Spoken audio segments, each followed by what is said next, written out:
everybody. Does your Google Drive look more like a well-oiled machine or a rusty clunker? If you're like me, you're always trying to find a few ways to knock a little rust off. To help with this, I present Emoji.com.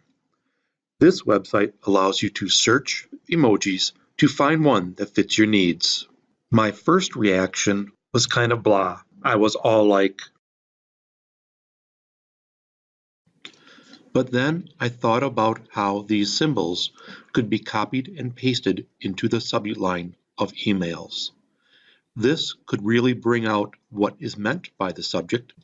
Here you can see how the images enhance what the message is about.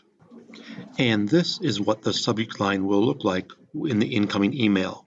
You will notice how the emojis make it stick out and draw your attention. Then I learned that these emojis can be pasted into the titles of your Google documents, and I was all like, now this is really cool. Let me show you how iEmoji can help you organize your Google Docs. So here I am in a folder, and I have this document called A Wrinkle in Time, and it is an English Language Arts journal. So I could go in and rename it.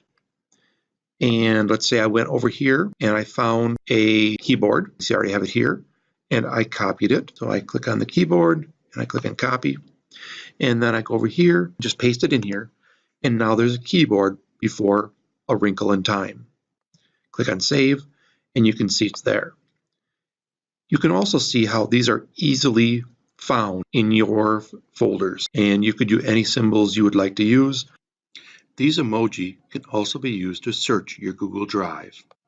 I go up to the search, I paste in the emoji I'm looking at, I enter, and here it is. There is the icon I was looking for, and I can open up and see all my files. Don't forget, sometimes you just gotta knock a little rust off. Hope you found this useful. If you need any help, please contact Mark or myself, and we'll get back to you. Thank you.